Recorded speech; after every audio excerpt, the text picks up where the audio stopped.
Welcome to Chad, her YouTube channel. Today I have for you a backyard chicken story titled Chicken Math: The Great Coop Expansion. If you haven't done so, please subscribe and hit that notification button for more upcoming videos.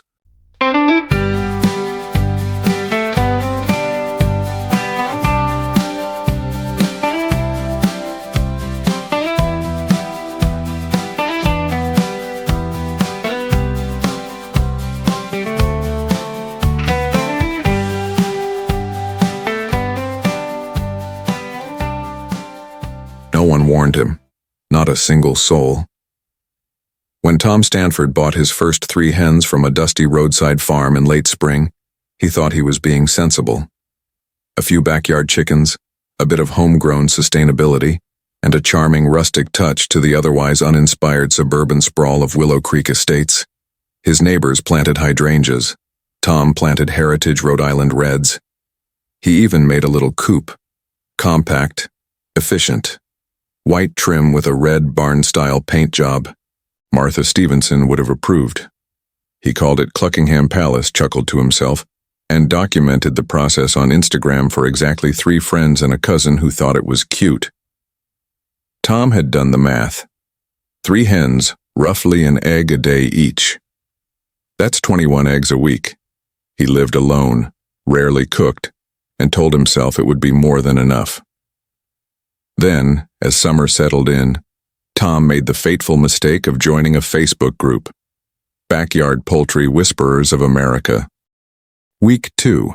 The spiral begins. It was Linda from Montana who posted the picture, her flock of Americanas laying eggs the color of sea glass. Tom blinked at the screen. Blue eggs, not brown, not white, but blue. He researched obsessively. Americanas, Easter eggers, cream leg bars. Suddenly, egg color became a palette, a canvas, a purpose. That weekend, he visited a poultry swap in the next county over and left with 4 more birds. 2 Americanas, a lavender Orpington, and a silky named Princess Gravy. The coop, meant for 3, now held 8. He built an extension using reclaimed fence panels. Temporary, he told himself. Just a little wing. Chickens needed space, after all. He watched YouTube tutorials at midnight, absorbed cup ventilation theories like scripture, and began using the word run more for poultry than exercise. Month 1. The Poultry Renaissance. Tom's backyard, once a tidy square of St. Augustine grass, began to resemble a rustic diorama. He added a second coop. This one was taller, with nesting boxes that pulled out like drawers. He painted it robin's egg blue, installed a solar-powered door opener, and proudly introduced it on social media as the eggplant. Egg production soared. Neighbors, initially curious, became customers. Every Sunday, Tom laid out cartons like a farm stand. Brown, white, blue, green, even a speckled one from Doris the freakishly productive Sussex. But Tom didn't stop. The problem wasn't the eggs. The problem was the chickens themselves. The personalities. The drama. Doris bullied Princess Gravy. The Orpingtons were best friends, but only when it rained. One of the Easter eggers, whom Tom had named Gwyneth Palt Hen, learned to open the run latch using her beak. And Tom was obsessed. Month 3. Co-op-zilla. By August, Tom had 15 chickens, 2 ducks, and somehow a guinea fowl that had just shown up one day and never left. He stopped calling it a coop. It was now the compound. Every morning, his alarm was no longer a ringtone but a chorus of impatient clucking and indignant honks. He hand-fed mealworms, had 3 compost bins working at once, and knew the difference between grit and oyster shell without thinking twice. His backyard had footpaths, a repurposed sandbox dust bath, and a rainwater catchment system with PVC piping that fed into autofill drinkers. The HOA sent polite letters. He ignored them. Then one day, he did the math. Eggs per day, 14 to 17. Eggs per week, over 100. People in household, 1. People willingly taking eggs weekly, maybe 6. He was drowning in eggs. He started pickling, then freezing. then scrambling full pans for the chickens themselves, who devoured their own reproductive efforts with gusto. The Turning Point, ChickenCon 2025. Tom drove 4 hours to attend his first chicken expo.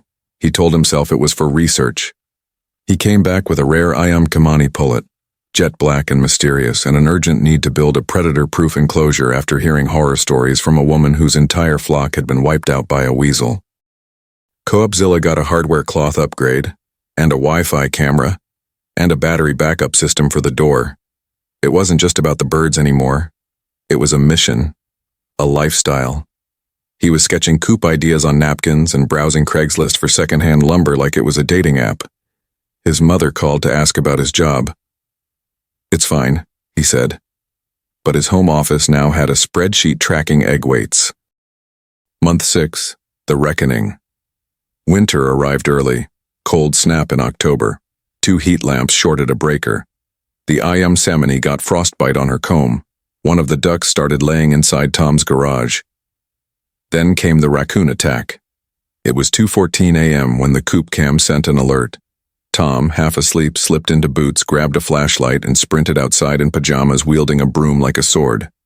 He found the raccoon halfway into the duck enclosure, teeth bared, feathers flying.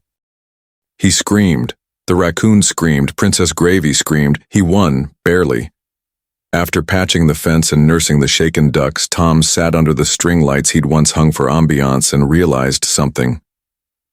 I've become the chicken guy. The guy who knows the difference between straw and hay, who orders feed in bulk, who has emergency electrolytes in his fridge, not for himself but for birds. And honestly, he was fine with that. Spring again, the Coop that never ends. The snow melted, the compound held. Charlene the goose, he got her in February, don't ask, laid her first egg. Gwyneth Palt hen went broody, and Tom began drawing up new plans, this time with proper insulation. A 3rd story, maybe even a roof garden. Could chickens benefit from aromatherapy? He'd read something about lavender nesting pads. He sighed contentedly, watching his flock scratch and strut across the yard. Somewhere in the distance, a neighbor closed their blinds. His phone pinged. A message from Linda in Montana. "Have you ever considered turkeys?"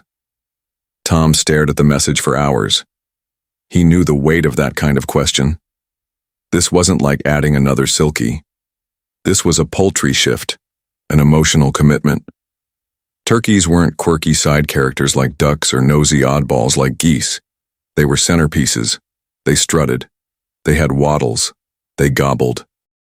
The next weekend, he found himself at Featherfest 2025 in Cedar Grove, wandering a tent full of bird smells and clucks when he met them. A pair of young bourbon-red turkeys, siblings, with feathers the color of polished mahogany and eyes like wise prehistoric beings. Their names were pre-written in Tom's mind before he even paid the vendor. Benjamin and Drumstick, new birds, new problems.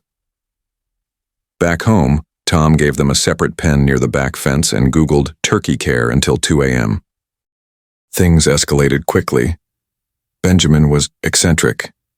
He tried courting the goose, chased the ducks like a feathered linebacker, and regularly blocked Tom's back door as if on sentry duty. Drumstick, however, was a sweetheart.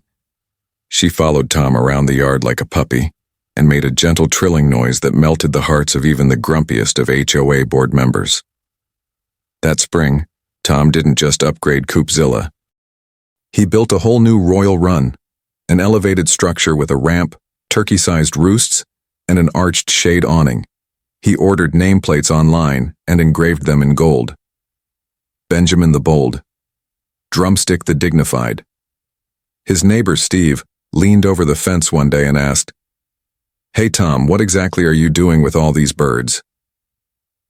Tom opened his mouth to answer and realized he didn't know anymore. A curious invitation. In May, a glossy envelope appeared in Tom's mailbox. Willow County Annual Agricultural Fair, contestant registration enclosed. Inside was a note from the fair coordinator. Apparently, someone had nominated Tom for Best New Smallholding in the Urban Homestead Showcase, and the committee strongly encouraged him to enter his birds in the livestock pageants. There were categories for every breed imaginable: layers, bantams, exotic poultry, heritage breeds, and waterfowl. There was even a most photogenic rooster contest. Tom read the whole thing 3 times, looked at his flock pecking peacefully in the sun, and whispered, "Let's do this." Prep week panic. The week before the fair was a full-blown barnyard boot camp. Tom cleaned beaks with Q-tips. He gently blow-dried the Orpingtons. He used diluted apple cider vinegar to shine Doris's feathers. He even made the mistake of trimming Charlene the goose's wing feathers without gloves and bled through 3 bandages. He registered Princess Gravy for the Silky Division, Gwyneth Palten for Best Colored Layer, Benjamin and Drumstick for Heritage Turkey Pair, Doris for Most Productive Hen, and a surprise wild card, Larry the Rooster for Most Photogenic. Tom made laminated ID tags for each bird, packed their favorite snacks, brought a cooler of electrolyte water, and printed Cluckingham Farms t-shirts for himself and his friend Mark, who he conscripted as a handler. Showtime shenanigans. The Willow County Fair smelled of funnel cakes, hay, and ambition. Rows of birds in neat cages clucked and cooed under the main tent. Judges walked with clipboards and gloved hands. Tom's birds, somewhat used to the attention, performed like professionals. Princess Gravy fluffed her foot feathers with practiced elegance. Gwyneth laid a pastel blue egg during judging and got a spontaneous applause. Doris, standing proud and fat as a pillow, let out a loud "burwak" that startled a judge into laughter, but it was Benjamin who stole the show. When the Heritage Turkey judge stepped in, Benjamin puffed up, strutted in slow motion, and, no joke, bowed. Bowed. The crowd erupted. He won Best Heritage Male, and Drumstick placed second for hens. Gwyneth took Best Egg Color. Doris won Most Likely to Run the Government. Unofficial, but someone made a ribbon. And Larry the Rooster? Second place for Most Photogenic, beaten only by a Seabright rooster wearing a tiny hat. Returned to Coop Kingdom. Tom returned home with 3 trophies, 5 ribbons, and an enormous gift basket from the fair committee.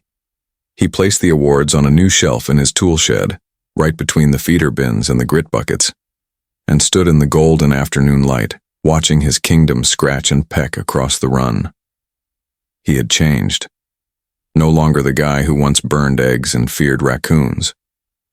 He was Tom of Cluckingham, defender of ducks, keeper of turkeys, champion of egg color. The HOA had stopped writing letters. Now they asked him for compost tips. Linda from Montana messaged again, "You ever think about goats?" Tom stared. His eye twitched. He opened a new browser tab. The story ends here for now.